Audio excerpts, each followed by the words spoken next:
bienvenidos a Conexiones. Hoy vamos a hablar de cómo la tecnología se ha ido incorporando poco a poco y cada vez más al mundo del deporte.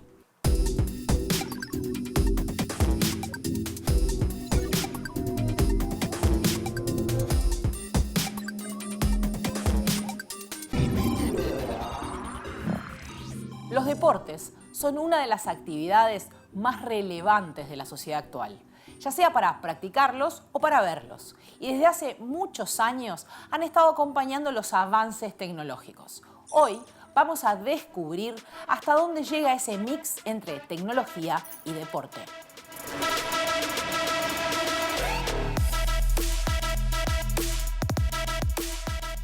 The technology that would later become Hawkeye was invented in 1999 by Paul Hawkins and was first used in tennis in 2003. La tecnología te permite por inteligencia artificial, cuando estás grabando el partido, detectar a los jugadores y poder sacar datos de forma automática en tiempo real durante el partido.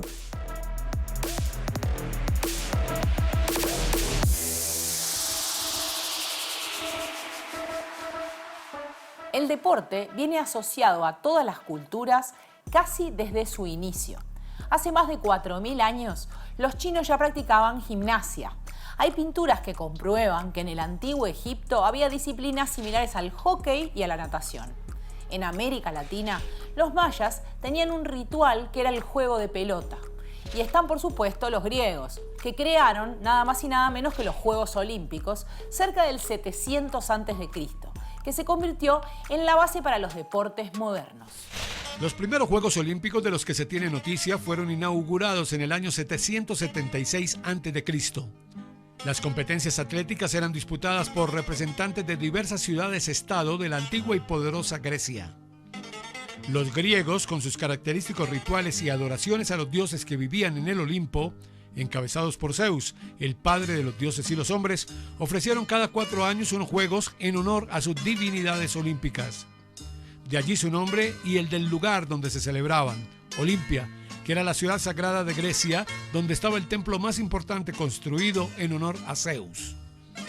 Para la celebración de los Juegos, se suspendían temporalmente todo tipo de guerras. Se proclamaba una tregua o paz olímpica para que los atletas pudieran desplazarse en forma segura hasta Olimpia.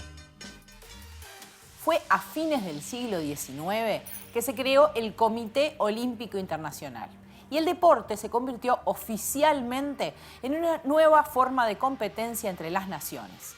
11 países de Europa, 2 de América y 1 de Oceanía participaron de los primeros Juegos Olímpicos modernos en 1896 en Atenas. Los Juegos Olímpicos de la Antigüedad fueron abolidos en el año 393 de la era cristiana por el emperador Teodosio I el Grande por considerarlos vinculados a las creencias paganas. Pero 1503 años después, renacieron cuando el 6 de abril de 1896, el rey Jorge I de Grecia proclamó la apertura de la primera Olimpiada de los tiempos modernos en el Estadio Panatenaico de Atenas. El estruendo de un cañón retumbó, las palomas se elevaron y los coros saludaron la bandera griega y azul blanca izada en el asta olímpica. Se cumplía así el sueño del barón Pierre de Coubertin, padre del olimpismo moderno, quien desarrolló la idea de revivir los antiguos Juegos Olímpicos sobre una base en que la rivalidad internacional en el terreno deportivo promovería la amistad internacional en campos más amplios. En esos Juegos Olímpicos ya podíamos detectar un avance en la tecnología respecto a la antigüedad. Muchas delegaciones no habrían podido participar antes cuando no existían el barco a vapor o el tren, y ya vemos que había fotografías, una forma de informar sobre los deportes alejada de las pinturas antiguas. Con el paso del tiempo llegaron las filmaciones, la radio, la televisión y después Internet. Ahora podemos consumir contenido deportivo en tiempo real desde nuestros celulares. ¿Cómo están estas horas previas, ¿no? Allí en Buenos Aires, ¿cómo fue la llegada? Bueno, por suerte tuvimos un viaje bastante tranquilo y rápido, que eso a veces es importante en esto de, no cansarnos mucho. Y nada, ya instaladas en el hotel, entrenando, haciendo activaciones y ya pensando en el debut, concentrando y viendo ahí qué ajustes hacemos. En los últimos 30 años, la tecnología también empezó a cumplir otro rol en el deporte profesional, el de ayudar a los árbitros a tomar decisiones. Un momento clave para la historia del deporte ocurrió en 2006 durante el Abierto de Tenis de Estados Unidos. En ese torneo se estrenó El Ojo de Halcón.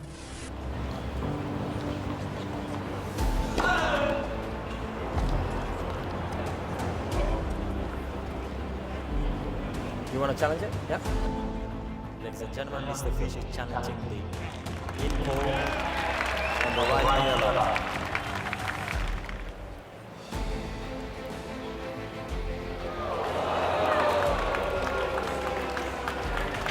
The ball is in, the call stands.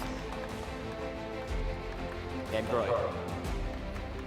One game on.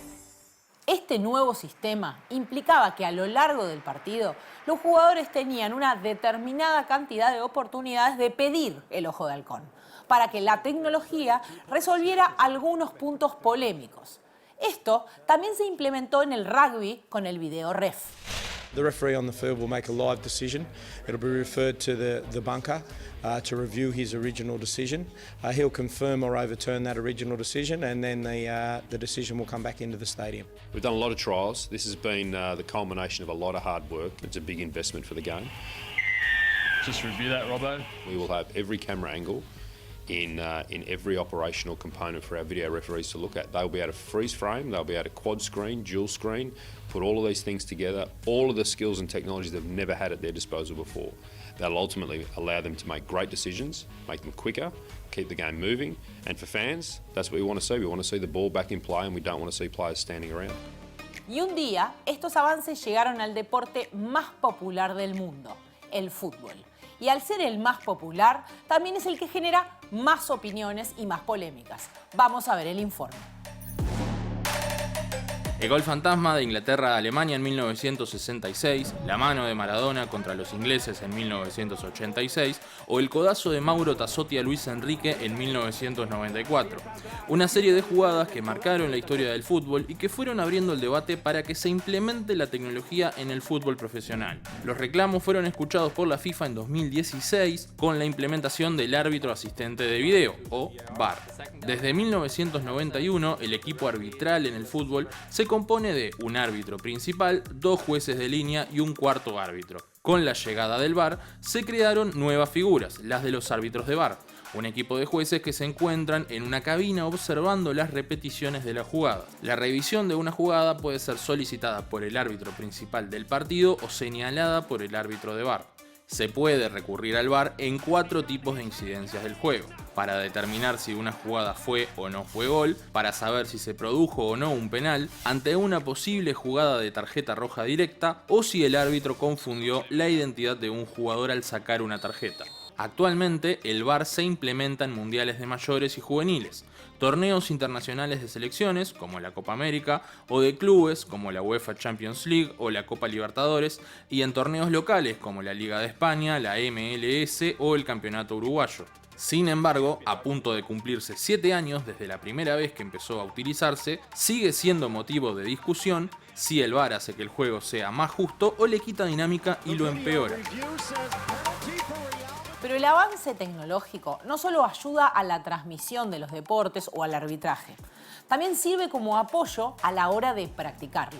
Gracias a las herramientas de inteligencia artificial y de analítica de datos, se pueden realizar previsiones de calendarios de partidos óptimos, cargar alineaciones o equipaciones y también recursos para gestionar de forma centralizada los procesos financieros de un club deportivo. A la hora de captar esa información sobre los y las deportistas, se emplean sensores wearables incluidos en camisetas o, por ejemplo, en espinilleras inteligentes. Las espinilleras inteligentes se fabrican con fibra de carbono y en su interior cuentan con diversos sensores conectados a través de Bluetooth que envían datos a la nube de forma automática. Tenemos acelerómetros, GPS, giroscopios, medidores de frecuencia cardíaca o también de temperatura.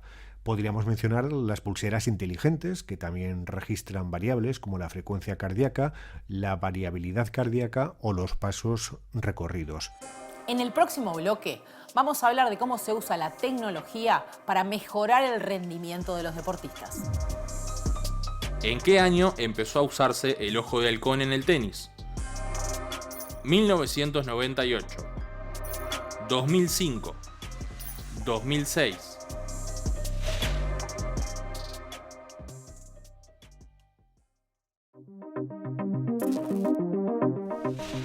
El ojo de halcón para el tenis fue desarrollado en Reino Unido en 2005 e implementado por primera vez durante el US Open de 2006. Bueno, ahora que ya saben la respuesta a la pregunta, podemos seguir hablando sobre cómo se mejora el rendimiento de un deportista usando tecnología. Desde hace un tiempo se habla de Big Data aplicada al deporte. Pero ¿a qué nos referimos exactamente cuando hablamos de Big Data? El análisis de datos se ha convertido hoy en toda una verdadera revelación dentro del sector deportivo. Gracias al tratamiento de grandes volúmenes de información, ya nos ofrecen distintos eventos deportivos, por ejemplo, donde pudiéramos en un momento dado tomar decisiones o aprovechar oportunidades para mejorar los resultados. Ya en los deportes no se trata de que la estrategia simplemente sea ganar los juegos en base a la intuición del entrenador o la visión de los jugadores o la experiencia del staff de coacheo, sino que ya hay todo un equipo de científicos de datos, o sea, expertos en todos estos temas, y equipos, por ejemplo, como la NBA en básquetbol profesional, preparan ya sus estrategias de cada partido, o también en la NFL, y cuentan con toda una plataforma tecnológica que apoya las aplicaciones donde van a ver cómo el otro equipo reacciona, cuáles son sus jugadores y toman decisiones y mejores jugadas en base ya a datos. Si hablamos de Big Data, hablamos de análisis de una cantidad de datos enorme, incapaz de hacer para una persona y solo disponibles a través de sistemas automatizados. El Big Data se utiliza en la política para explorar los intereses de los votantes, en el streaming para buscar las preferencias de los consumidores. Se usa para entrenar algoritmos y para desarrollar inteligencias artificiales. Y por supuesto, el deporte no es ajeno a nada de esto.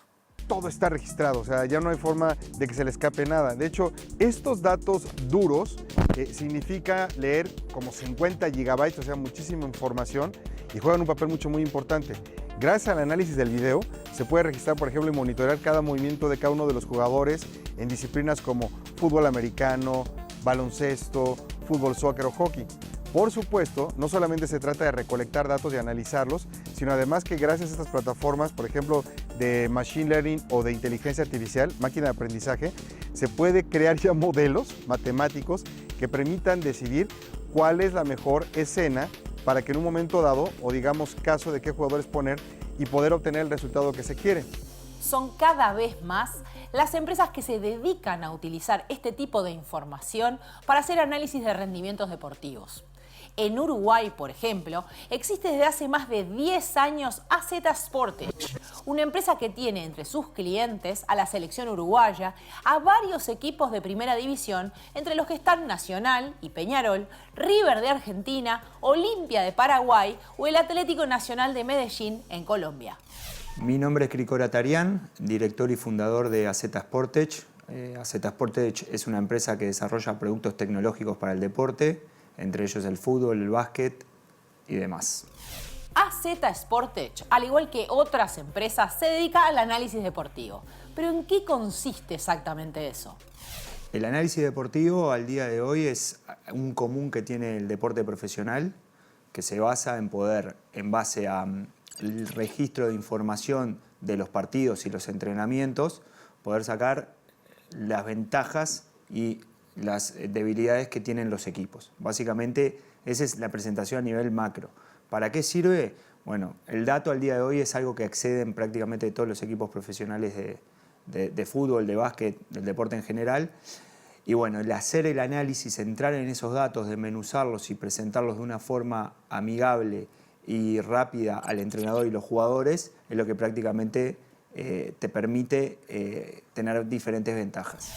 Como ya vimos en el caso del VAR, al fútbol le cuesta un poco más que a otros deportes incorporar tecnología. Cuando en el rugby y en el básquetbol internacional ya era normal usar herramientas de software para analizar rendimiento deportivo, en el fútbol demoraron unos años más.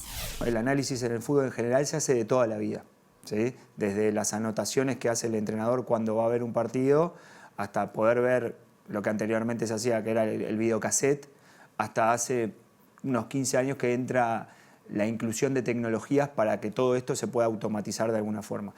Y bueno, en aquel momento el software tenía ciertas limitaciones o cierta realidad que al día de hoy, 10 años y pico después, cambió.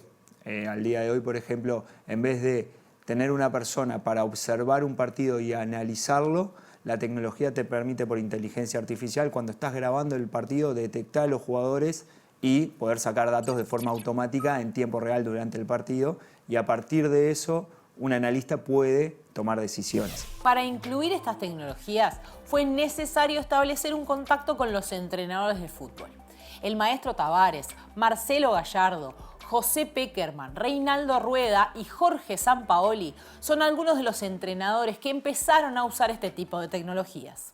Vos tenés algo que es general para todos, común, y después podés tener niveles de servicios que pueden entrar en cosas específicas que te piden los entrenadores o los analistas de cada equipo de trabajo. Y bueno, a partir de eso, el equipo de Z Sportage personaliza esos informes para cada cliente, para cada club. Entrenamientos también se analizan. Lo que pasó también en el último tiempo es que en estos últimos 10 años, pongamos, lo que antes era un servicio para los clubes empezaron a ver que era una necesidad de tener personas fijas adentro de las instituciones. Entonces, hay muchas tareas del día a día, como por ejemplo un entrenamiento, que ya tienen personal fijo los clubes y ya lo hacen desde ahí. Lo que sí hacen con esos entrenamientos es usar tecnología nuestra, como por ejemplo el Club Manager, que es un gestor de datos, una base de datos, que permiten almacenar y trabajar esa información para a lo largo del tiempo poder tomar diferentes decisiones. A medida que los clubes se daban cuenta de que necesitaban un equipo de analistas propio, las empresas como AZ Sportage empezaron a enfocarse en crear plataformas de software para que sean los propios funcionarios de los clubes quienes hagan los análisis de los deportistas usando estas herramientas. De hecho, es muy común en Europa la figura del gestor de Big Data. Que te llame el Sevilla, una persona que lleva siendo entrenador de fútbol 20 años, y de repente ves que te llama el club modelo en gestión y rentabilidad deportiva, en fichajes, en capacidad de fichajes, pues dices, algo debo estar haciendo bien. El Big Data estaba aquí fundamentalmente para dos cosas. Uno, para el ahorro de tiempo en los procesos, para que ese profesional que le pago para entrenar esté entrenando. Y la segunda opción para la que está el Big Data es para optimizar al máximo el error en la toma de decisiones. En el fútbol llega el IoT, que son las cámaras de monitorización, los sistemas GPS de los jugadores que generan millones de datos, multiplicado por todos los partidos, multiplicado por todos los entrenamientos, multiplicado por todas las ligas. Solamente con eso nos estamos empezando a acercar ya a los petabytes de datos. Por eso se puede considerar Big Data, obviamente. Y ahora con estos productos más de gestión, estamos involucrándonos prácticamente con todos los jefes de áreas. Por ejemplo, el jefe de la parte física, el jefe de la parte técnica, parte médica, parte administrativa. Todos hacen al uso de una plataforma que tienen los clubes que permite centralizar y manejar información de todas las áreas. No solamente desde un primer equipo, desde el equipo principal, sino desde categorías juveniles.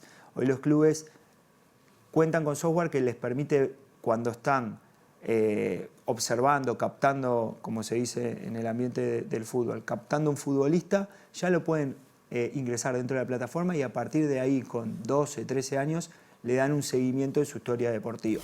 Si bien no es el caso de AZ Sportage, también hay empresas que trabajan con representantes de jugadores, utilizando herramientas que les proporcionen datos sobre sus representados o jugadores a los que les interesa representar.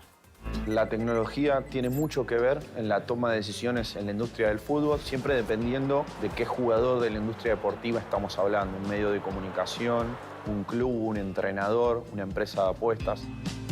Hoy por hoy tenemos a disposición los datos y son sumamente importantes para decidir, para que las conversaciones no sean tan sesgadas y se empiece a hablar de otros temas mucho más analíticos, cómo juega un equipo, el rendimiento de un jugador, etc. Y desde la óptica profesional de un club, de un entrenador, te genera una mejor estrategia que nos permita ganar partidos, pero también tener más ideas y tener más información para intentar reducir el margen de error y el factor suerte en lo que es un partido, un evento deportivo.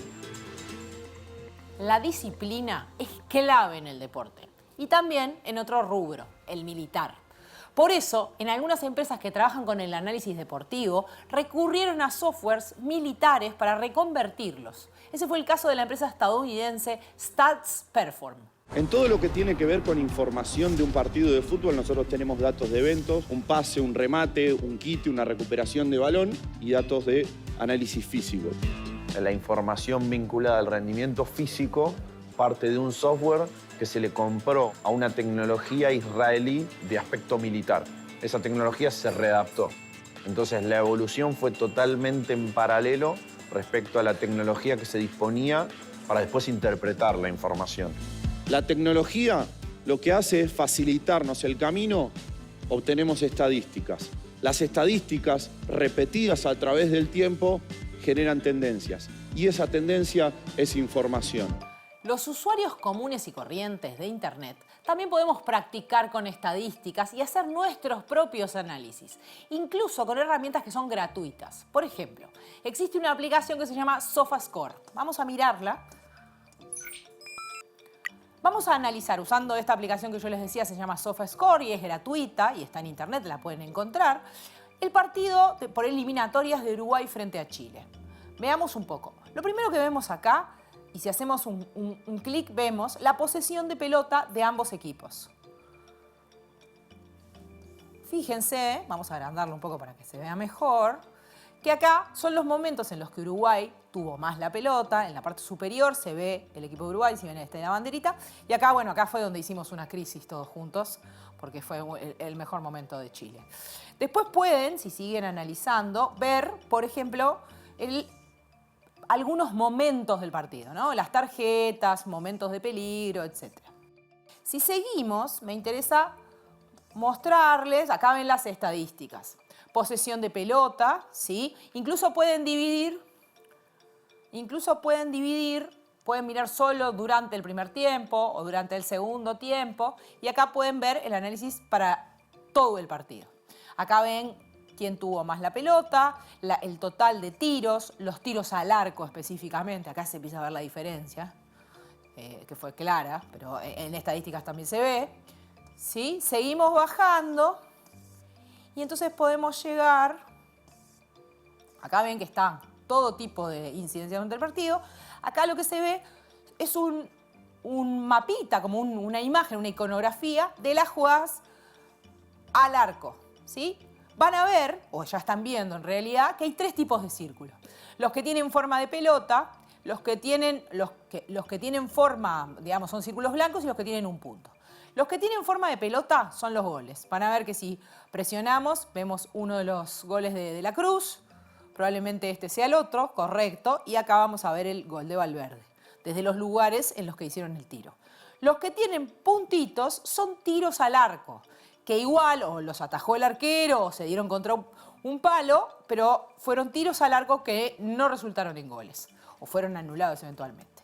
Y después los que son blancos son tiros al arco que en realidad estuvieron muy lejos, ¿sí? Acá o que no llegaron, pasaron lejos o los quitó un defensa, ¿sí? Ahora, si vamos hacia arriba, me interesa mostrarles la canchita esta preciosa que vemos acá, que sirve para ver algunos indicadores por jugador. Vamos a elegir uno de los dos jugadores que hizo un gol para ver algunas... Elijamos a De la Cruz, que hizo 2. ¿Sí? Acá vemos el mapa de calor del desempeño de De la Cruz durante el partido, ¿no? Después lo que se ve es la cantidad de minutos que jugó, los goles que hizo, si participó en alguna asistencia, ¿sí? Pero en realidad, incluso podemos ver todas las incidencias durante el partido, las posesiones, los duelos, las veces que perdió la pelota, si hizo fouls, ¿sí? Y si bloqueó tiros, etc. Eso, si recibió faltas de algún tipo, etc. Eso también va a depender de qué posición juegue. Algunas cosas se ven más relevantes que otras. Pero bueno, como veíamos, es posible usar una herramienta gratuita para hacer algunos de estos análisis. Pero como nos contaba Krikor Atarian, hay distintos tipos de análisis para hacer. Por ejemplo, no es lo mismo analizar el rendimiento de tus propios jugadores que los de tu posible rival. Y la diferencia principal es que en el entrenador, cuando se observa a sí mismo, ve lo que planificó del juego. O sea, el entrenador durante la semana de trabajo arma algo que se llama el plan de juego del próximo domingo, donde le plantea, según los entrenamientos, las sesiones de entrenamiento, a sus jugadores la idea que van a llevar el domingo. Entonces, cuando uno ve el lunes posterior al partido qué sucedió, bueno, evalúa toda esa planificación para mejorar, para ver dónde estuvieron los errores y cómo pueden mejorar. Ahora, cuando uno arma un informe de un rival, ya observas otras cosas. Vos te vas fijando en ese sentido, por ejemplo, los últimos 3, 4 partidos, 5 partidos de rival, con qué equipo jugó, quiénes fueron titulares, si todos están habilitados para jugar, y a partir de eso tratar de descifrar cuál es la propuesta de juego que puede hacer el rival en base a mi equipo. Pero entonces, ¿qué pasa si se cruzan dos equipos que trabajan con el mismo servicio? ¿Qué mecanismos existen para que eso no se convierta en un conflicto de interés? Kiko Ratarian nos lo explica. Nosotros damos la plataforma, damos la tecnología, y a partir de ahí las personas que están dentro del club se encargan de tomar y dejar lo que les sirva para sus planificaciones. Ese fue como el cambio más grande que explicaba anteriormente. Antes de dar un servicio muy personalizado, ahora dar servicios donde lo agarran los diferentes actores, los diferentes profesionales que están trabajando en la institución, y a partir de eso deciden qué le terminan mostrando al jugador, qué vuelven a editar ellos, etc. Entonces, nunca se sabe entre ellos qué están haciendo con la información. Hoy, AZ Sportech trabaja con Club Manager, un sistema que centraliza la información de todos los jugadores y su recorrido desde las divisiones inferiores hasta que llegan al plantel principal. Los clubes trabajan en el entorno de 150 jugadores por año, por temporada, 150, 180, depende un poco el club, ¿ah? Y la información del trabajo que se hace de forma individual con cada uno de esos futbolistas no quedaba en ningún lado más allá del profesional que los trabajaba. Ejemplo, el profe en su entrenamiento trabaja determinadas cosas. Bueno, eso solamente lo tiene el profe. El médico determina una lesión y hay una recuperación posterior. Eso solamente se lo quedaba al médico. El entrenador arma una planificación donde tiene los minutos, bueno, etcétera, la evaluación del jugador. Eso se lo quedaba solo el entrenador. Club Manager, nosotros al estar trabajando con clubes desde hace mucho tiempo desde el punto de vista de análisis, al acercarme tanto a los clubes y a las selecciones, entiendo que hay una oportunidad o un problema que no tienen resuelto, que es el de tener toda la información desperdigada en uno de los activos principales, que es el futbolista, como modelo de crecimiento y después, obviamente, posterior venta del jugador. La idea es usar este sistema para reunir toda la información de los jugadores desde su ingreso hasta su salida del club. Su historia deportiva, pero también la administrativa, la médica e incluso su historia familiar. Imagínatelo como un currículum de vida del futbolista.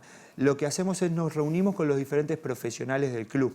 Un club al día de hoy está muy profesionalizado en el sentido de que cada vez tiene más capacidades adquiridas de diferentes profesionales. No solamente el entrenador o el profe. Al día de hoy, por ejemplo, los clubes tienen educadores, gente que se encarga de hacerle seguimiento al deportista y tratar de ayudarlo en la parte de la educación formal. Tienen asistentes sociales, gente que se encarga de hacer evaluaciones familiares y con el futbolista de su contexto para poder ayudar y colaborarle. Hay clubes que tienen equipos de psiquiatras que los ayudan en la prevención de tema de la psiquiatría. Entonces, cada área completa información en el Club Manager. ¿Para qué? Para que a vos después ese currículum de vida del jugador no solamente te muestre cuántos goles hizo, cuántos minutos jugó o cuántas amarillas tuvo, sino que también te muestre todo su perfil social, personal. Pero no solo el fútbol recurre a la tecnología. De hecho, otras disciplinas ya están trabajando con avances tecnológicos como la realidad virtual e incluso con la realidad aumentada. Un ejemplo de dónde se puede utilizar la realidad virtual sería en deportes con implementos, donde podrías trabajar la técnica con cualquier objeto que pese ese tamaño y con acelerómetros que te permitan medir la distancia, por ejemplo, de un lanzamiento de golf. Sin embargo, lo podemos ver en otros deportes donde se está empezando a implementar, donde sería el fútbol, sería en deportes como el básquet, en deportes como el boxeo. Hay una gran gama de posibilidades. La diferencia entre realidad virtual y la realidad aumentada es que la realidad virtual estás dentro de un entorno 3D, donde todo es inventado. En cambio, en la realidad aumentada, estás en la realidad con objetos superpuestos. Una de las áreas favoritas en las que está la realidad aumentada es en la sports medicine. Como puedes ver en este ejemplo, se suele utilizar sobre todo para análisis biomecánicos, análisis de la marcha y analizarlo luego dentro de un laboratorio. Esto es de extrema utilidad siempre que sea para analizar físicamente a la persona. Otra de las áreas donde se está desarrollando mucho la realidad aumentada es en la experiencia de usuario o el fan engagement. Hacen que la experiencia de usuario dentro de, por ejemplo, un estadio sea mucho más agradable. O que, por ejemplo, en retransmisiones de televisión se superponga información para hacerlo más agradable a la vista. Un ejemplo de esto es el que ya he repetido antes, Fox Sports, donde ha creado, por ejemplo, un plato inteligente donde se hace todo con realidad aumentada. La gran estrella tecnológica de los últimos meses, la inteligencia artificial, tampoco se queda atrás en este rubro. La inteligencia artificial la entendemos como todos esos algoritmos que se pueden meter a una máquina para que lo entienda y sintetice todos esos datos de forma inteligente y automática. Todo esto hace que, por ejemplo, un robot pueda hacer lo que hace y pueda emitir acciones y procesar toda esa información mucho más rápido que el cerebro de una persona. Pero al igual que viene sucediendo en las redes sociales, en las aplicaciones de delivery o las de vehículos, la tecnología aplicada al deporte está en peligro de caer en un nuevo caso de monopolio. En este caso, con la empresa Hawkeye, sí, la misma que desarrolló el ojo de halcón en el tenis. With limited capabilities, Cyclops was soon replaced by a new system called Hawkeye, which was first introduced in cricket in 2001. The technology that would later become Hawkeye was invented in 1999 by Paul Hawkins and was first used in tennis in 2003. Hawkeye in tennis is an officiating tool. So essentially we have cameras set up around all the courts that are calibrated to the court and are triangulating the position of the ball and the player throughout the entirety of the match. At first, Hawkeye was solely used for broadcast, allowing viewers at home to see the calls. However, it was 4 shockingly bad line calls against Serena Williams at the 2004 US Open that are often credited for accelerating the mass adoption of the system. The reason Hawkeye became a thing was because they were calling my balls out and they weren't even close to the line. Ahora, la empresa Hawkeye, que es propiedad del gigante tecnológico Sony, está involucrada en muchas franquicias deportivas. Muchas, por no decir que demasiadas. Hawkeye is used in Major League Soccer, the WNBA, and the NFL. In the upcoming NBA season, it will be used for skeletal tracking and officiating support. The NBA have chosen Sony and our Hawkeye technology because it raises the level of their game. For the NBA, it's about player tracking. For others, it's officiating. Our goal is really to make sports safer, fairer, and more exciting for the fans. Pero no solo está en Estados Unidos, sino en todo el resto del mundo. Hawkeye también es la empresa que provee el VAR en los torneos de FIFA, como el último Mundial de Qatar 2022 o el Mundial Femenino que se jugó en este 2023. También a la Liga de España, la Liga Francesa, la FA Cup inglesa, la Bundesliga alemana o la Champions League. Además, estuvo a cargo del VAR en los torneos de Conmebol hasta 2022 e incluso en el campeonato uruguayo también hasta ese mismo año. Es una misma empresa quedándose con una porción demasiado grande de la torta. The sports technology market is estimated to reach $25.7 billion by 2030, which is a 26% growth from 2023. And it's not just Sony that's investing in sports. Tech companies like IBM and AWS are paying attention. Bueno, para seguir hablando de tecnología en el deporte, estamos con Facundo Castro, que es periodista especializado en deportes, y un amigo de la casa que ahora va a cubrir los Juegos Panamericanos. Y podemos empezar por ahí, vamos a empezar por el final. Bueno, por lo más lindo entonces. Bueno, si te parece, vos has cubierto Panamericanos y también Juegos Olímpicos. Sí. Y si tuvieras que comparar cómo ha ido evolucionando la tecnología aplicada en los Panamericanos, por ejemplo, ¿dirías que ha avanzado? Sí, diría que ha avanzado. Creo que donde más avanza y es notorio es en los Juegos Olímpicos. E incluso como existe una progresión que se da dentro del propio ciclo olímpico, que estar en unos Juegos Sudamericanos en Asunción del Paraguay, como los hubo el año pasado, no es lo mismo que lo que va a ser estar el año que viene en unos Juegos Olímpicos como los de París. Son juegos que están bajo la órbita del ciclo, pero donde se invierte más en tecnología y en avance. Y por decir ejemplos tontos, ¿no? Pero a nivel sudamericano se ha medido con cierta tecnología de cintas, eso ya no existe más, ahora hay láser. Pero cada vez más, a mayor el nivel, más precisa es la medición, hablando, por ejemplo, de disciplinas como el salto largo, ¿no? Que entonces como que el saltador cae dentro de la arena y se mide con láser. Que antes se medía con cintas. Claro, y eso ofrece a la con cintas métricas, ¿no? Eso ofrece a la televisión un espectáculo un poco más atractivo, más interesante y que además permite ver la acción desde distintos ángulos. Eso por dar solo un ejemplo. Pero sí, progresa y progresa a niveles acelerados. Yo creo que lo que está bueno es como separar las categorías, porque hoy en día está más en boca de todos la tecnología por la parte, diría, donde la televisación se mezcla con el arbitraje, ¿no? Como el VAR, el TMO en el rugby, digamos. Exacto. Pero en los deportes de tiempo y marca se usa para medir tiempo con mayor precisión que lo que lo haría el dedo humano con un cronómetro, ¿no? En deportes de marca se tiene tecnología en los partidores para saber si un atleta largó en falso o no, en atletismo, en natación, ¿no? Entonces, un poquito por ahí pasan avances tecnológicos que antes capaz que no teníamos tan pendientes, pero que son fundamentales para el juego mismo, para impartir justicia y para registrar con precisión los récords que son el resultado mismo del juego. Y no termina como...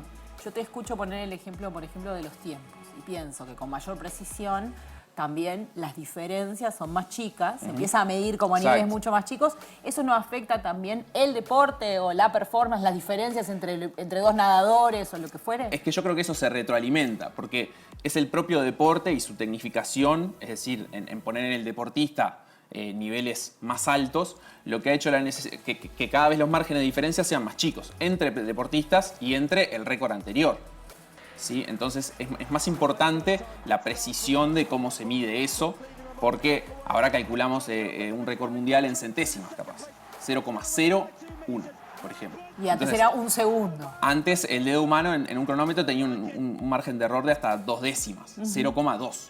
Entonces, eso es una forma en la que, digamos, el deporte ha empujado los límites y digamos, la tecnología en este caso de cronometraje se ha tenido que perfeccionar para eso. Y el deporte es punta en ese tipo de tecnologías. Y vos ponías de ejemplo el VAR, ¿no? Decías, bueno, está sobre la mesa. Da la sensación, corregime si me equivoco, que al fútbol le ha costado más que a otros deportes la incorporación de tecnología, que es más resistente. Sí. ¿Por qué? Al fútbol, desde que inventaron la ley del offside y aparecieron las tarjetas, le ha costado inventarse de vuelta. O sea, adquirir innovaciones en su reglamento. El VAR ha tenido la dificultad de ser una tecnología que altera el reglamento, altera el sentido de algunas normas, porque encuadra tanto una acción individual que ahora lo que un futbolista antes podía, hinchar de una camiseta, codearse con otro, es visto con lupa. Y por lo tanto, esa regla que antes cobraba un tipo de falta, ahora cobra otro y lo cobra, por ejemplo, en el punto del penal. Pero, en definitiva, esto es el VAR es la incursión más novedosa de reglamento en general desde la ley del offside o desde las tarjetas. Mientras tanto, el fútbol se mantuvo muy estático. Yo, por ejemplo, que vengo del mundo del básquetbol, que me gusta mucho el básquetbol, que pienso que es el deporte con el mejor reglamento del mundo para poner a dos equipos en disputa, me divierte muchísimo eso. Creo que detener el reloj para que no haya tiempos que se pierdan de juego es fundamental, porque le da a la acción de juego una intensidad muy grande. En el fútbol pasa muchísimo tiempo muerto, por ejemplo. Y el fútbol se niega a, una vez más, la tecnología del tiempo que hace los marcos de un juego. En el básquetbol se para y se empieza, en el handball, en el hockey ahora. Muchos deportes han incorporado eso, han incorporado cambios de las medidas de sus áreas, de reglas fundamentales, ¿no? Pienso en el básquetbol, pienso en el handball, pienso en el rugby, en el hockey, que son deportes que permanentemente reinventan sus reglas. Esto hablando siempre de los deportes de equipo, ¿no? Y el VAR en el fútbol ha venido a ocupar un lugar que es la primera modificación importante y que altera muchas reglas que no están siendo revisitadas. Entonces hay como un atraso reglamentario en relación a lo que el VAR está arbitrando.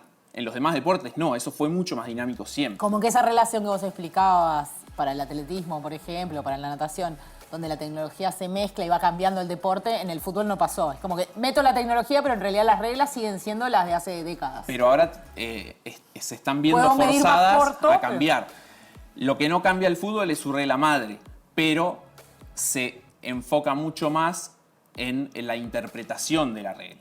Porque la regla da marcos genéricos y entonces ahora son los colegios de árbitros o un propio comité técnico de la FIFA y de las organizaciones de fútbol en general que dicen, bueno, arbitren esto, arbitren lo otro.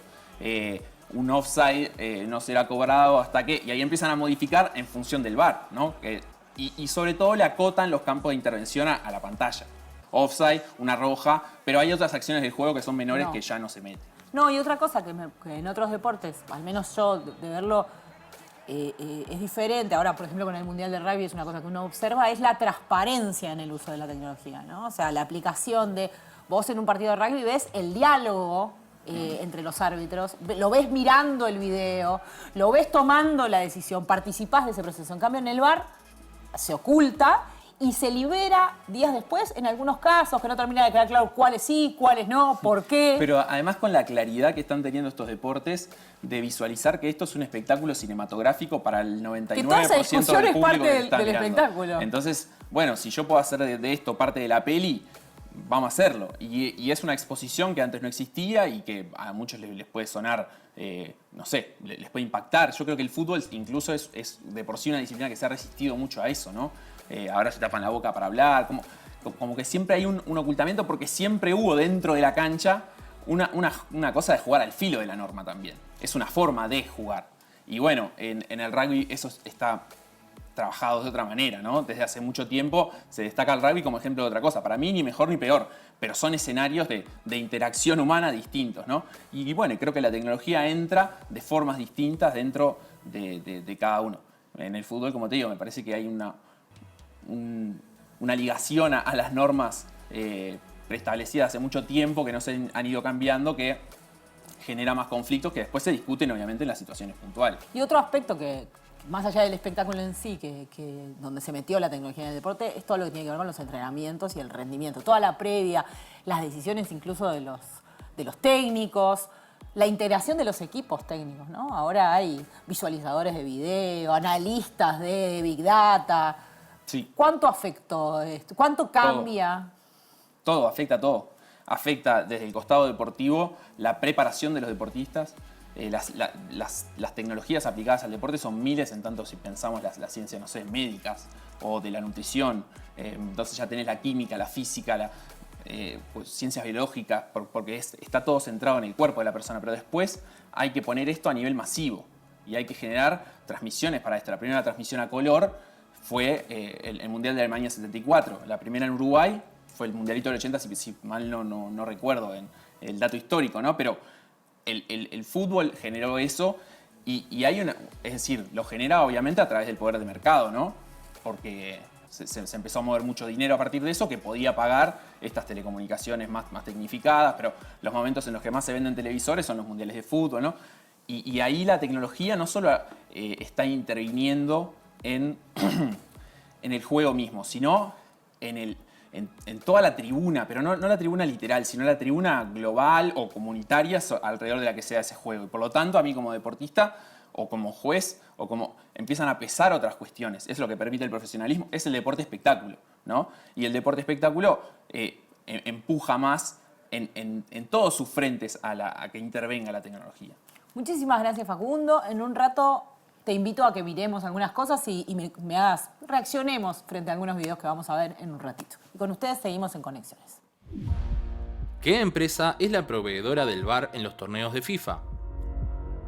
Amazon, Hawkeye, IBM.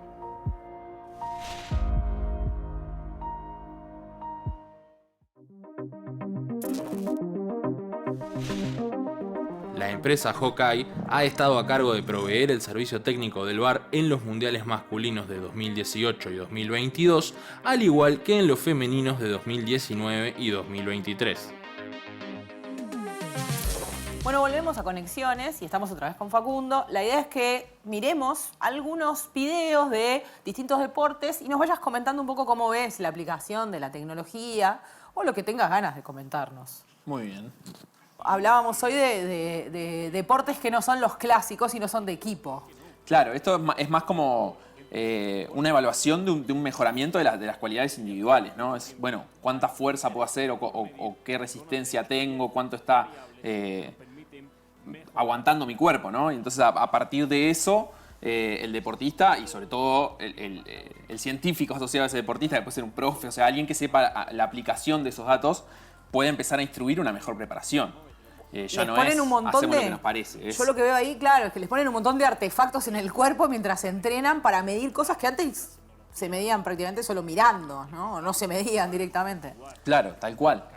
Pero además es eso, es con el número concreto, si yo quiero aumentar ese valor específico, puedo apuntar a eso y probar formas. Después descubriremos el camino a que esa medición nos ayude a desarrollar la forma de mejorar esa valencia. Pero ahora conozco la valencia, tengo el termómetro, puedo medir la temperatura, por lo tanto puedo no sé, crear un horno y decir lo quiero regular, ¿no? En el deportista, malísima la metáfora, pero bueno, pasa una cosa que es, tenés un ambiente controlado, un entorno controlado, hasta cierto punto al que vos le podés ir estimulando la mejora de determinadas valencias de cierta forma. Y en eso la tecnología es fundamental y por lo tanto en la carrera esa donde el físico es el elemento con el que el deportista compite, en los deportes de tiempo y marca sobre todo hay una predominancia. Pero no nos creamos que en lo otro no, o sea, vemos cierto físico de futbolista, Sí. cierto Ha físico de cambiado. jugador de básquetbol, ¿cierto? Y está trabajado por la ciencia y las tecnologías de todos estos tipos, ¿no? Teníamos que ponerte uno con básquet, si no, no venís más. Porque hay todo un juego donde esto, ¿no? Donde tenemos además en el básquet se ha como llevado a un nivel de análisis por jugador, ¿no? Esto. Análisis de rendimiento. Si puedo pausar esto acá. Sí, jugá tranquilo. Lo que está sucediendo acá es que hay alguien que tiene mapeada la cancha. A los jugadores adentro de la cancha. En el fútbol pasa con los radares también, ¿no? Con las pecheras que usan.